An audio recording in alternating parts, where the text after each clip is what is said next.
जब से मिस रुसाली की प्यार भरी नज़र मुझ पर पड़ी थी, तब से मानो मैं तो जी उठा था। हमारे दफ्तर के सारे मर्दों में मैं ही तो सिर्फ शादीशुदा था और उस पर एक बच्चे का बाप भी। ऐसे में मिस रुसाली पर मेरा जादू चलना किसी चमत्कार से कम ना था। पर अब जब यह चमत्कार हो गया था, तब ऐसे में सभी को आहें भरते देख मैं खुद पर नाज कर बैठा था। मैंने तो सपने में भी नहीं सोचा था कि उस विशाल पर मिस रुसाली फिदा होंगी। पता नहीं उस हसीना को उस ढहते हुए बूढ़े बरगद के पेड़ में ना जाने क्या नजर आया, जो उसे अपना दिल दे बैठी। लंच करते वक्त रमेश आहें भरता हुआ सबसे कह रहा था, हाँ भाई, अब यह बेचारा दिल ही तो है। अब यह किसी गधे पर आ जाए तो इसमें उस कमसिन मासूम हसीना का क्या कसूर। राहुल के इस मजाक पर सभी खिलखिलाकर हंस पड़े। कैंटीन में घुसते वक्त जब मैंने अपने साथियों की ये बातें सुनी, तो मैं मन ही मन इतरा उठा और अपना लंच बॉक्स उठाकर दोबारा अपनी सीट पर आकर बैठ गया। अपने दफ्तर के सारे आशिकों के जलते हुए दिलों से निकलती हुई आहें मेरे मन को ऐसा सुकून दे रही थी कि मैं खुशी के चलते फिर कुछ खा ना पाया। तब मैंने चपरासी से कॉफ़ी मंगाई और कॉफ़ी पीकर फिर से मैं अपने काम में जुट गया। वैसे तो उस समय मैं लैपटॉप पर काम कर रहा था, पर मेरा ध्यान तो मिस रुसाली के इर्द गिर्द ही घूम रहा था। सलीके का पहनावा, तीखे नैन, सुलझे हुए बाल और उस पर मदमस्त चाल। सच में मिस रुसाली एक ऐसा कंप्लीट पैकेज है जिसके लिए जितनी भी कीमत चुकाई जाए कम है। अब तो मिस रुसाली के सामने मुझे अपनी पत्नी प्रिया की शख्सियत बौनी सी लगने लगी थी। वैसे प्रिया में एक पत्नी के सारे गुण थे और मैं भी उसे बहुत प्यार करता था। पर मिस रुसाली से मिलने के बाद मुझे लगने लगा था कि कुछ तो ऐसा है मिस रुसाली में जो प्रिया में नहीं है। शायद मुझे मिस रुसाली से इश्क वाला लब हुआ है, जो शायद उस लब से ज़्यादा है जो मैं अपनी पत्नी प्रिया से करता था। इसलिए तो मिस रुसाली मेरे मन में बसती जा रही थी। इधर मेरा प्यार परवान चढ़ रहा था, तो उधर मिस रुसाली का जादू मेरे सिर चढ़कर बोलने लगा था। लॉन्ग ड्राइव, 5 सितारा होटल में डिनर, महंगे उपहार पाकर मिस रुसाली मुझ पर फिदा हो गई थी। जब भी मैं उसकी बड़ी बड़ी झील सी आंखों में अपने प्रति उमड़ रहे प्यार को देखता, तब मेरा दिल जोर जोर से धड़कने लगता था। अब तो सिर्फ इस बात की इच्छा होती कि ना जाने ऐसा वक्त कब आएगा जब मिस रुसाली की प्यार भरी नज़रें मुझ पर मेहरबान होंगी और उस प्यार की बारिश में मेरा मन भीग जाएगा। बस इसी कल्पना की चाह में मैं फिर से जी उठा था।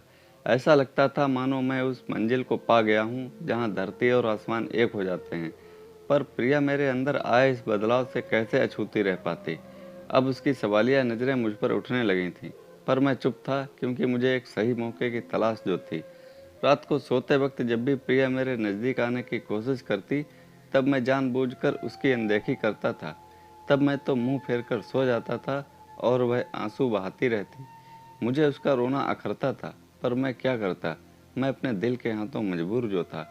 बीतते समय के साथ मेरी मिस रुसाली को पाने की चाह बढ़ने लगी थी, क्योंकि मिस रुसाली की बड़ी बड़ी आंखों में मेरे प्रति प्यार का सागर तेजी से हिलोरें जो ले रहा था। अब मुझे लगने लगा था कि शायद सही वक्त आ गया है जब मुझे प्रिया से तलाक लेकर मिस रुसाली को अपना बनाना होगा। तभी मेरी इस उमस भरी जिंदगी में खुशियों के फूल खिलेंगे। अभी मैं सही मौके की तलाश में था कि अचानक मेरी किस्मत मुझ पर कुछ ज़्यादा ही मेहरबान हो गई। प्रिया के मामा जी के अचानक बीमार होने के चलते वह पूरे 3 दिन के लिए आगरा क्या गई। मुझे तो मानो दबा हुआ चिराग मिल गया। सुनो, मैं आगरा जा रही हूँ, तुम्हारा खाना कैसरोल में रखा है। प्रिया अपना सामान पैक करते करते हुए मुझे फ़ोन कर रही थी। तुम जल्दी से निकलो, मेरे खाने की चिंता मत करो, वरना तुम्हारी शाम वाली बस छूट जाएगी। मैं खुशी के मारे हड़बड़ा रहा था। हाँ जी, वह तो ठीक है। मैंने श्यामा को बोल दिया है कि वह सुबह आपका मनपसंद खाना बना दिया करेगी। प्रिया अभी भी मेरे लिए परेशान थी। प्रिया, मैं तो चाह रहा था कि मैं दफ्तर से जल्दी निकलकर तुम्हें बस स्टैंड पर छोड़ आऊं, पर क्या करूं, इतना ज़्यादा काम जो है। मैंने अपनी चालाकी दिखाते हुए कहा। नहीं जी, आप अपना काम करो, मैं चली जाऊंगी। इतना कहकर प्रिया ने फ़ोन रख दिया। प्रिया का इस तरह अचानक चले जाना मुझे एक अनजानी सी खुशी दे गया। मैं बावला सा कभी सोचता कि यहाँ दफ्तर में ही मिस रुसाली को सब कुछ बता दूँ और अपने घर ले जाऊं, पर फिर बहुत सोचने के बाद मुझे यही लगा कि मैं अपने घर पहुंचकर फ्रेश होने के बाद ही मिस रुसाली से मिलने जाऊंगा। जब वह अचानक मुझे देखेगी तब मुझ पर चुंबनों की बरसात कर देगी और उस प्यार भरी बारिश में भीगकर हम दोनों दो जिस्म एक जान बन जाएंगे। बस फिर क्या था, मैं तुरंत घर पहुंचा और अच्छी तरह से तैयार होकर मिस रुसाली के पास पहुंच गया। दरवाजे की घंटी बजाने पर दरवाज़ा ठसाली ने नहीं बल्कि एक मोटी सी औरत ने खोला। मिस रुसाली, वह ऊपर रहती हैं, उस औरत ने बेरुखी से कहा। फिर मैं ऊपर चढ़ गया। जब मैं रुसाली के कमरे में पहुंचा तब मैंने देखा कि वह किसी चालू फिल्मी गाने पर थिरक रही थी। कमरे में चारों तरफ कपड़े बिखरे पड़े थे और जूठे बर्तन यहाँ वहाँ लुढ़के पड़े थे। अरे तुम! अचानक मुझे सामने देख वह हड़बड़ा गई। वह क्या है ना, आज मेड नहीं आई। रुसाली यहाँ वहाँ पड़ा सामान समेटने लगी। फिर उसने सामने पड़ी कुर्सी पर पड़ी धूल साफ की और मुझे बैठने का इशारा किया।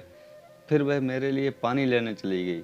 रुसाली के जाने के बाद जब मैंने कमरे में चारों तरफ नज़र घुमाई तो गर्द की जमी मोटी सी परत को पाया। इतना गंदा कमरा देख मेरा तो जी मिचलाने लगा।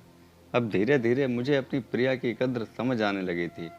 वह तो सारा घर शीशे की तरह चमका कर रखती है, तब भी मैं उसे टोकता ही रहता हूँ।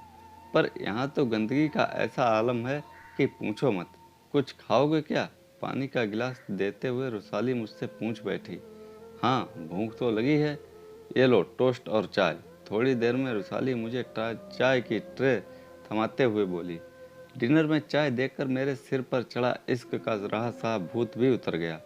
वह क्या है ना, मुझे तो बस यही बनाना आता है, क्योंकि सारा खाना तो मेरी आंटी ही बनाती हैं। पेइंग गेस्ट हूँ मैं उनकी। रुसाली अपना पसीना पोंछते हुए बोली। तो मैं समझ गया कि अब तक जो कुछ भी रुसाली के लिए महसूस कर रहा था वह सिर्फ एक छलावा था। मेरा उखड़ा मूड देखकर तुरंत रुसाली ने अपना अगला पासा फेंका।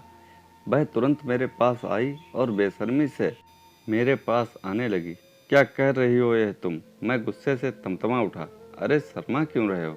जो करने आए थे वह करे बिना ही वापस चले जाओगे क्या?